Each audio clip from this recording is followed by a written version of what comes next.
The deep ocean, beyond 1,000 meters, is a realm of crushing pressure, over 100 times surface levels. Here, species like the anglerfish and giant isopod thrive, their bodies adapted with flexible membranes and reduced calcium to withstand the force. Hydrothermal vents sustain bizarre ecosystems where temperatures swing from freezing to 400 degrees Celsius. Yet, these adaptations become lethal if pressure drops. Did you know?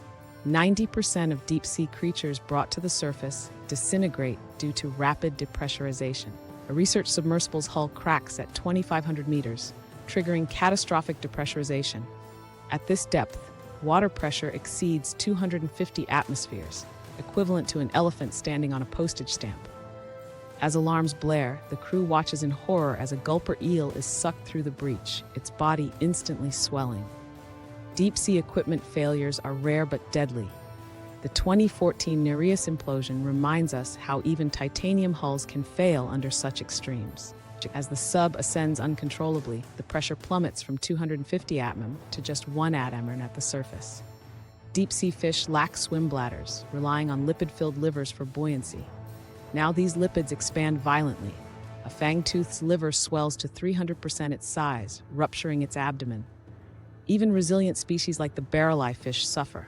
Their transparent skulls implode without pressure support. Marine biologists call this barotrauma, a fatal mismatch between adaptation and environment. The breached submarine erupts onto the waves, trailing nightmarish specimens.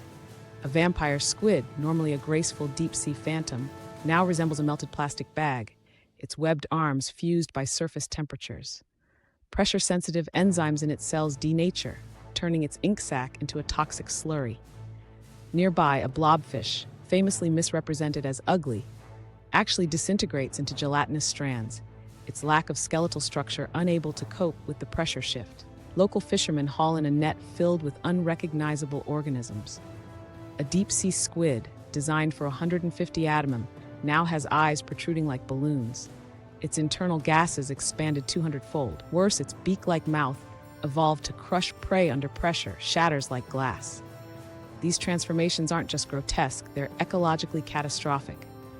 The 2021 Puerto Rico trench incident proved such mutations can poison local food chains for decades. Marine biologists in Level 4 biosafety gear examine specimens. A black dragonfish, normally sleek and predatory, now resembles a burst sausage. Its gas-filled swim bladder exploded during ascent. Microscopic analysis reveals worse. Symbiotic bacteria, crucial for deep-sea survival, have mutated into flesh-eating strains. The 2017 Mariana Trench study warned that depressurized microbes could unleash unknown pathogens. This isn't mutation, it's biological warfare. The disaster escalates as shallow water species interact with mutated remains. Coral polyps absorb tainted lipids, their skeletons warping into spiral deformities. Cleaner shrimp, feeding on mutant tissue, grow extra claws but lose all mobility. The worst affected are cephalopods, their complex nervous systems hyperstimulated by pressure changes, causing cannibalistic frenzies. This mirrors the 2019 zombie reef event near Guam, where 70% of local marine life perished within months. Naval forces deploy oil booms and sonar disruptors, but containment is impossible. Mutated organisms breach barriers, their altered biology defies expectations. A colossal squid, its muscle fibers loosened by pressure loss, oozes through gaps like liquid. Sonar reveals deeper horror. The mutations are descending, affecting midwater species. The 2023 Atlantis Protocol confirmed that deep-sea DNA, once destabilized, can rewrite other organisms via horizontal gene transfer. Megafauna now exhibit catastrophic changes. A great white shark's liver, swollen to 500% capacity, bursts through its ribs, a phenomenon called reverse buoyancy syndrome. Sperm whales surface with triple jaws, their echolocation organs scrambled by protein denaturation. These aren't random mutations, they're systemic failures of pressure-dependent biology.